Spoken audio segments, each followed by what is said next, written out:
पाकिस्तान ने इंडिया के 36 border areas और लोकेशन और उसके मिलिट्री बेस पर अटैक करने की कोशिश की, लेकिन इंडिया के शानदार एयर डिफेंस सिस्टम ने इन सभी ड्रोन और मिसाइल को जमीन पर पहुंचने से पहले ही मार गिराया। इंडिया के एयर डिफेंस सिस्टम में मल्टीपल लेयर की सिक्योरिटी लगी है, जिसके बारे में एक एक करके बात करते हैं। सबसे पावरफुल इंडिया का एयर डिफेंस सिस्टम 400 है, जो रसिया से हमने खरीदा है।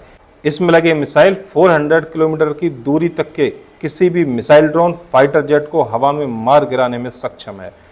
और सबसे अच्छी बात इसमें यह है कि इसमें एक मोबाइल एयर डिफेंस सिस्टम है, जिसको ज़रूरत के हिसाब से अलग अलग लोकेशन पर ट्रक की हेल्प से ले जाया जा सकता है। इस सिस्टम में मल्टीपल डिवाइस होती है, जिसका सबसे पहले काम होता है टारगेट को डिटेक्ट करना, जिसके लिए ट्रक पर माउंटेड यह रडार 600 किलोमीटर के रेडियस तक किसी भी खतरे को डिटेक्ट कर सकता है। अब इसकी टेक्नोलॉजी इतनी एडवांस है कि यह इस रेंज में high speed jet, high attitude missile और गाइडेड क्रूज मिसाइल जो लो एटीट्यूड पर फ्लाइंग करती हैं, उनको भी यह 600 मीटर की दूरी तक पकड़ लेता है। और सबसे अच्छी बात, 300 प्लस टारगेट को यह एक साथ पकड़ने में सक्षम है। टारगेट मिलने के बाद इंफॉर्मेशन कमांड पोस्ट को सेंड की जाती है। कमांड पोस्ट इस पूरे डिफेंस सिस्टम का मास्टरमाइंड होता है। यह देखकर समझ जाता है कि टारगेट कहां से आ रहा है और इसका साइज कितना बड़ा है।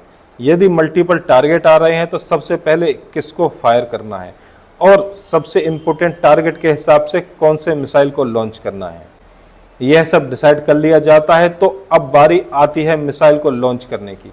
यह काम ट्रक पर माउंटेड यह मिसाइल लॉन्चर करता है। हर लॉन्चर पर 4 ऐसे बड़े ट्यूब लगे रहते हैं, जिसके अंदर मिसाइल होती है।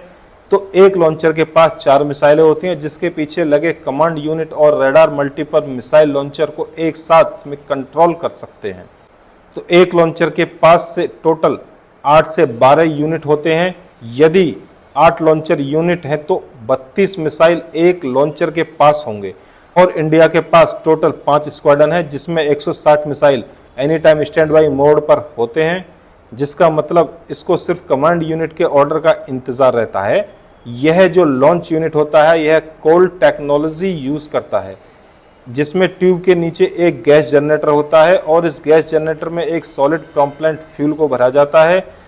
तो जब मिसाइल लॉन्च होती है तो इस प्रॉम्प्लेंट के अंदर एक हल्की सी चिंगारी से आग लगाई जाती है और यह प्रॉम्प्लेंट इस टाइप का होता है कि यह कम टेम्परेचर पर जलने लगता है और हाई गैस आउटपुट देता है, जिससे कैनिस्टर के नीचे की साइड में हाई प्रेशर जनरेट होता है और एक बार में लगभग 50 से 100 बार का प्रेशर जनरेट कर देता है।